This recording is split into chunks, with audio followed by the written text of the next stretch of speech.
Muito bem. Nós estamos orando por saúde, não é isso? Deus nos quer saudáveis no espírito, em comunhão com Ele, nas emoções e no corpo físico. O nosso corpo é maravilhoso, não é? É uma máquina perfeita. Nós ouvimos uma palestra sábado, a doutora Jaqueline, ela falando sobre a memória. Que coisa extraordinária, não é? E ela dizia, foi o Senhor que fez assim. E o nosso corpo é templo do Espírito Santo e ele é instrumento de justiça. A gente serve a Deus através do corpo. Que bom, nós estamos felizes, vamos continuar orando. E o que Deus faz também mostra que a gente não precisa de ver para crer, a gente crê para ver, não é assim? Não precisa de ver para crer, mas o testemunho também estimula a nossa fé. Mostra a importância de nós continuarmos orando, porque Deus supre em glória cada uma das nossas necessidades. Nós vamos ler uma passagem da Bíblia hoje que está nas origens da Bíblia. A palavra Gênesis é uma palavra de origem grega que significa origens. Origem do mundo, origem do homem, ser humano, infelizmente também origem do pecado e das complicações que o pecado traz. Gênesis 3 mostra a origem, o começo do pecado. Então nós vamos ler esse texto hoje, Gênesis 3. A serpente era o mais astuto de todos os animais selvagens que o Senhor Deus tinha criado. Certa vez ela perguntou à mulher, Deus realmente disse que vocês não devem comer do fruto de nenhuma das árvores do jardim? Podemos comer do fruto das árvores do jardim, respondeu a mulher. É só do fruto da árvore que está no meio do jardim que não podemos comer. Deus disse, não comam, nem sequer toquem no fruto daquela árvore, se o fizerem, morrerão. É claro que vocês não morrerão, a serpente respondeu à mulher.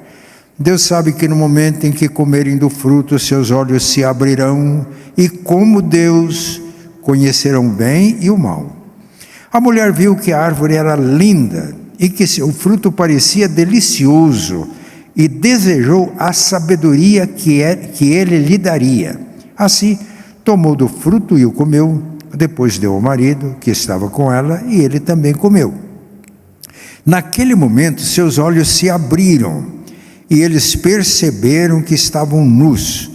Por isso costuraram folhas de figueira umas às outras para se cobrirem. Quando soprava a brisa do entardecer, o homem e sua mulher ouviram o Senhor Deus caminhando pelo jardim e se esconderam dele entre as árvores. Então o Senhor Deus chamou o homem e perguntou, onde você está? Ele respondeu, ouvi que estavas andando pelo jardim e me escondi. Tive medo, pois eu estava nu. Quem lhe disse que você estava nu? Perguntou Deus. Você comeu do fruto da árvore que eu lhe ordenei que não comesse? O homem respondeu, foi a mulher que me deste. Ela me ofereceu do fruto e eu comi. Então o Senhor Deus perguntou à mulher, o que foi que você fez? A serpente me enganou, respondeu a mulher. Foi por isso que comi do fruto. Então o Senhor Deus disse à serpente, uma vez que fez isso, maldita é você entre todos os animais domésticos e selvagens. Você se arrastará sobre o seu próprio ventre, rastejará no pó enquanto viver. Farei que haja inimizade entre você e a mulher, e entre a sua descendência e o descendente dela. Ele lhe ferirá a cabeça, e você lhe ferirá o calcanhar. À mulher ele disse, farei mais intensas as dores de sua gravidez, e com dor você dará à luz. Seu desejo será para seu marido, e ele a dominará.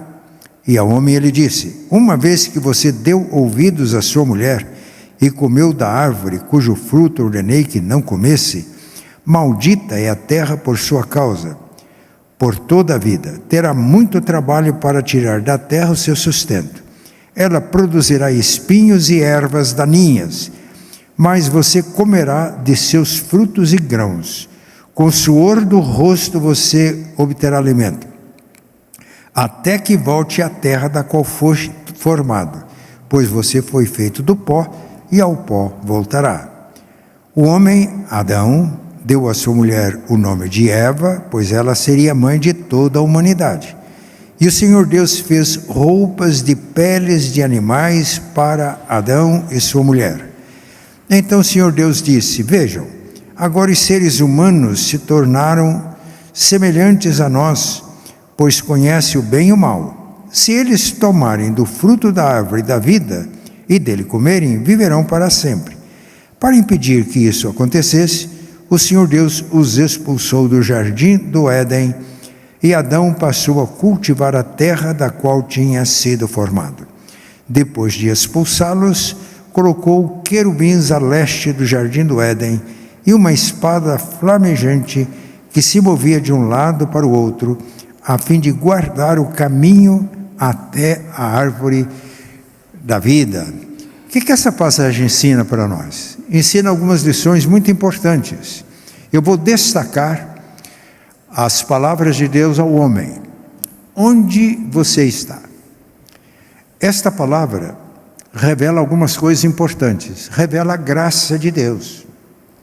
Quando lemos Gênesis 1-2, descreve a criação do mundo, a criação do universo, a criação da terra, a criação dos animais, e coroando a obra da criação, Deus criou o homem, o ser humano, à sua imagem e semelhança. No capítulo 2 há uma linguagem bonita. Diz que Deus plantou um jardim e colocou no jardim o homem que tinha criado para cuidar dele, para guardar. E nesse jardim havia todo tipo de árvores, árvores frutíferas, árvores bonitas, beleza e provisão para todas as necessidades do homem. E a natureza que Deus tinha criado, bela, e que tem o necessário para a nossa vida, era o lugar onde Deus se encontrava com o homem. O ser humano foi criado para ser o interlocutor de Deus. E Deus passeava no jardim. São coisas lindas que a Bíblia está nos dizendo. Mas aconteceu um problema. E quando Deus procura o homem e diz: onde você está? Ele diz: eu vi que o Senhor passeava no jardim. E eu fiquei com medo e eu me escondi entre as árvores, porque eu estava nu. Ele perguntou: quem é que fez você ver que está nu? Porventura você me desobedeceu? Você comeu do fruto da árvore? De todas as árvores podia comer. Inclusive não há proibição para comer do fruto da árvore da vida. Mas daquela não. É um sinal da soberania de Deus. E de que nós somos livres, desde que devemos viver em harmonia com o autor da vida, desfrutando a vida de uma maneira plena.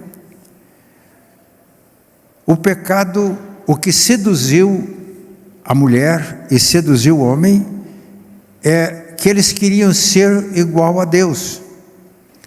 Não aceitou a sua condição de seres humanos criados à imagem e semelhança de Deus. Essa foi a sedução.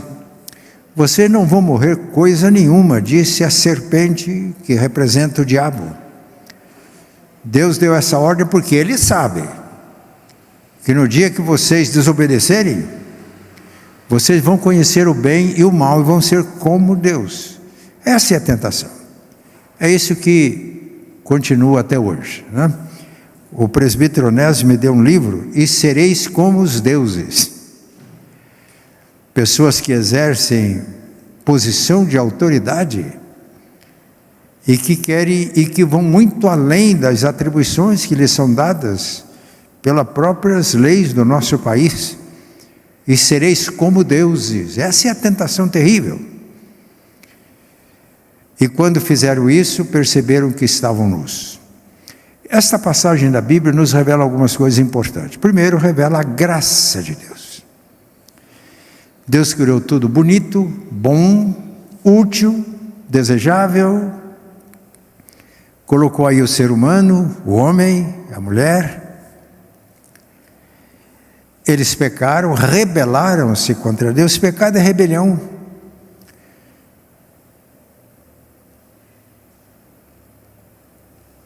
Mas Deus não deixou de passear no jardim. E não perdeu o interesse pelo ser humano que Ele havia criado. Ele vai ao encontro. Onde você está? Claro que Ele sabia onde estava. Claro que Ele sabia tudo o que tinha acontecido.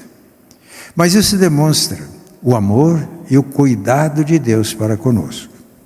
Vamos guardar bem essa lição. Mas esse texto mostra o quão terrível é o pecado.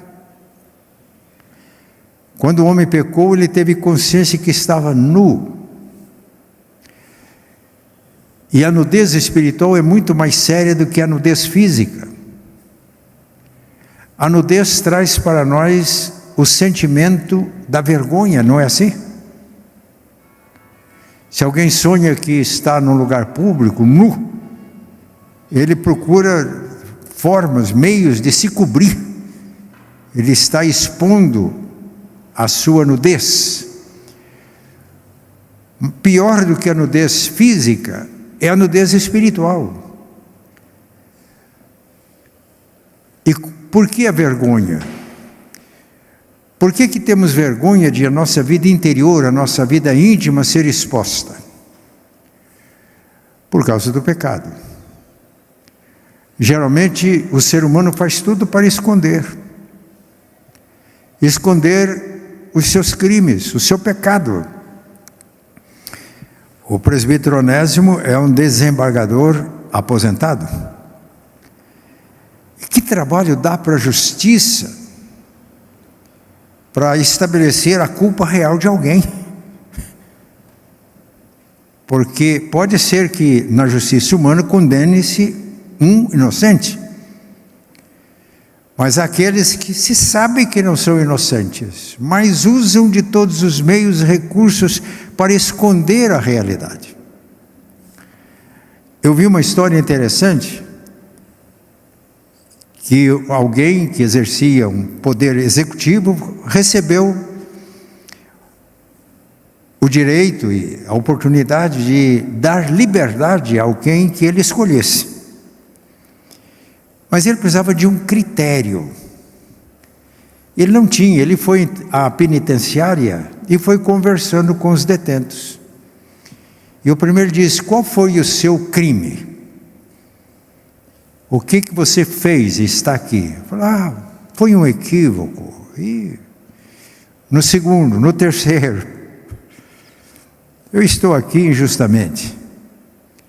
Aí até que ele chegou um e falou: por que você está aqui? Qual foi o seu crime? Ele falou: aconteceu isso, eu perdi a razão, perdi a cabeça, matei alguém, eu estou aqui. Aí ele tomou a decisão. Ele chamou o carcereiro e falou: olha, preciso tirar esse homem daqui. Eu tenho agora poder de perdoar e tem que tirar daqui porque esse homem é muito pecador. Ele está no meio de uma porção de gente santa. Ele pode contaminar os outros. Ele recebeu o indulto, foi o único que não escondeu a realidade da sua vida. O pecado traz vergonha. Procura esconder. Traz insegurança. Quando percebeu que Deus estava presente, escondeu de Deus. Não aquele temor devido a Deus, mas o medo da justiça divina.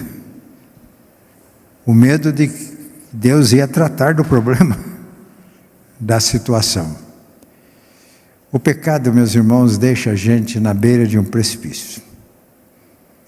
Ou já estamos no precipício, não precisa de... Só pela graça que a gente sai de lá. Então essa passagem bíblica nos mostra a graça de Deus. Apesar do pecado humano, Ele não abandona o ser humano, Ele vai ao encontro. Isso é pura graça, conversa e confronta, enfrenta o problema do pecado. Já ouviram dizer, já ouviram essa expressão, está empurrando o problema com a barriga? Tem um problema que precisa ser resolvido, mas não queremos enfrentar o problema e vamos empurrando aquilo. Deus não faz assim. Ele é cheio de graça e de misericórdia, mas para Deus pecado é pecado. E é tratado como pecado. E quando Ele confronta você com o meu, diz, a mulher que o Senhor me deu, é sempre a história, ela se encantou com o fruto, comeu, me deu e eu comi. Notem bem, apesar de uma tentativa de justificação, mas ele reconheceu, eu comi, eu pequei, eu transgredi. Deus ouviu essa palavra. Ele foi falar com a mulher. Você comeu? Ele falou, a serpente me enganou, uma tentativa de fuga, de justificar, mas ela também disse, eu comi. Ele vai falar com a serpente. E aí vem uma disciplina do pai. Alguém já disse que a impunidade é mãe do crime. É isso mesmo a expressão. Impunidade é? Qual a expressão? É um incentivo ao crime. Deus não inocenta o culpado. Deus não inocenta o culpado. Ele trata do problema do pecado. Primeiro, uma disciplina. A mulher teve um problema agravado. Você vai ter filhos com dores, com sofrimento. Eu acho que eu já contei aqui, um dia eu estava num gabinete dentário de uma irmã em Cristo, e tinha um artigo, parte sem dor. E a gente tinha que esperar, eu sugeri que a minha esposa lesse. Falei, olha, isso é para você. Ela leu todo o artigo, quando terminou eu perguntei, e daí? Eu falei, foi o homem que escreveu. O homem disse, olha, você vai... que tem que enfrentar espinhos, cardos. Isso mostra o sofrimento. E vai comer do suor do teu rosto. Estava aí tudo para você. E também a serpente. E diz que haveria uma inimizade entre o descendente da serpente e o descendente da mulher. Você vai ferir o calcanhar, mas ela vai esmagar a tua cabeça. O descendente da mulher vai esmagar a tua cabeça. Deus não inocenta o culpado. Deus é justo. Se Ele não fosse justo, nós não teríamos segurança.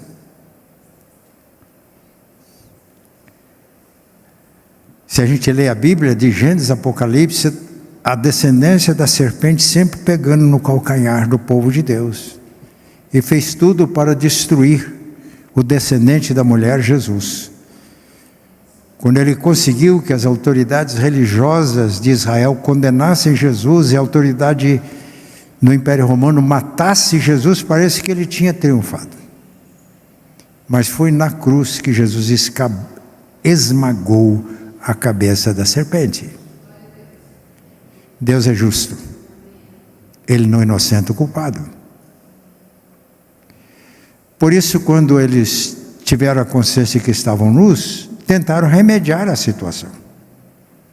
Fizeram vestes de folhas de figueira. O que é que isso representa? Todo o esforço humano para resolver a questão do pecado da justiça divina, religião, boas obras, ir à igreja, uma vida com moral elevada. São esforços, são tentativas que o ser humano faz para resolver esse problema, para não se separar da vida, para fugir da condenação da justiça divina, para fugir do inferno. Mas não resolve. Eles tinham feito as vestes. Podemos dizer hoje, é religioso. É uma pessoa até íntegra.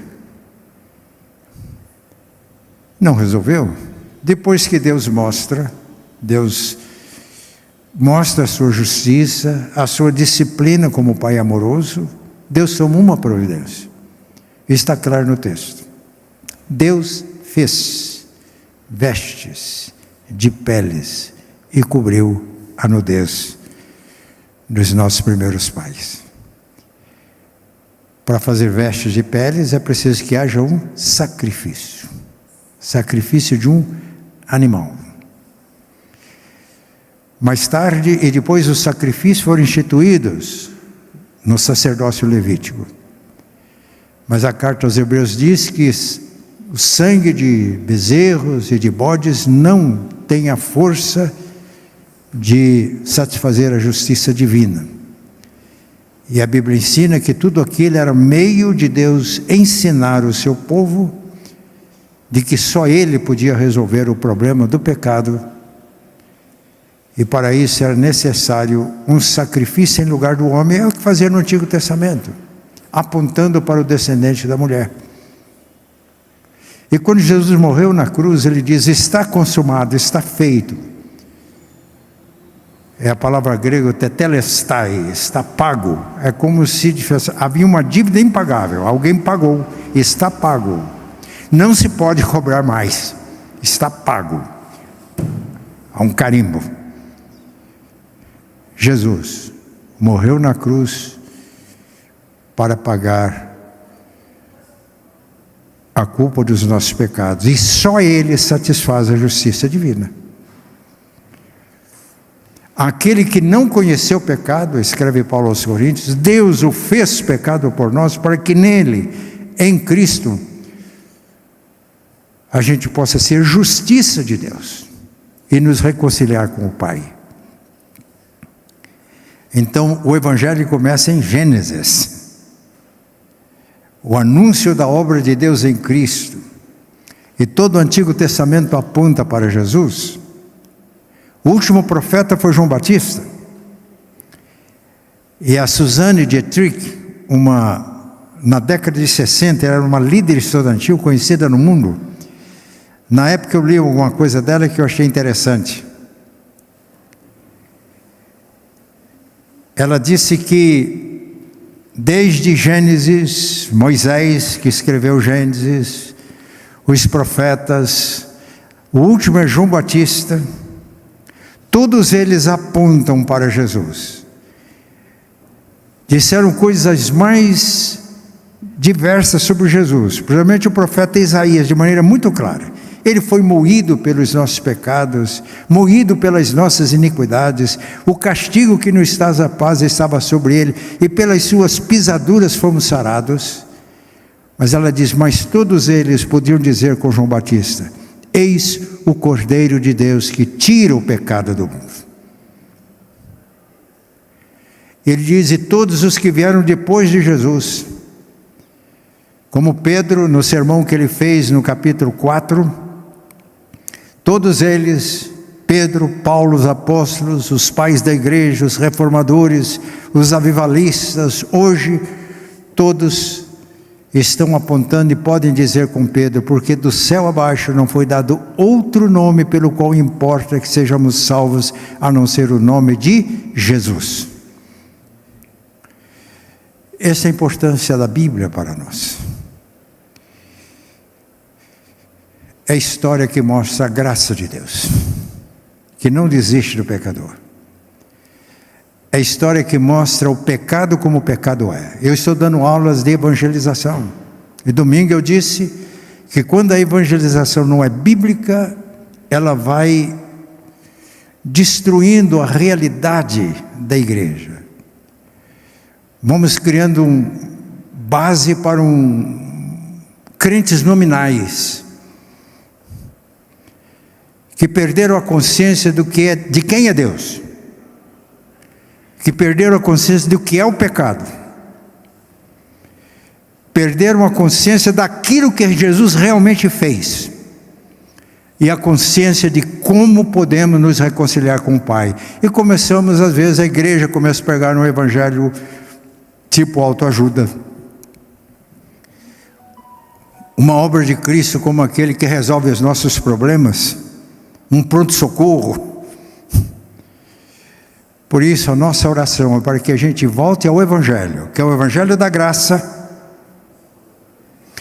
é o Evangelho de Deus Pai amoroso, mas justo, é o Evangelho de Jesus, que se fez homem para morrer em nosso lugar e cumprir a justiça divina. É o Evangelho que aponta a reconciliação nossa com o Pai. E ele forma uma família. Que Deus nos ajude nesta tarde. Que tenhamos consciência da imensurável graça de Deus. De quem é Deus? Deus justo. Pecado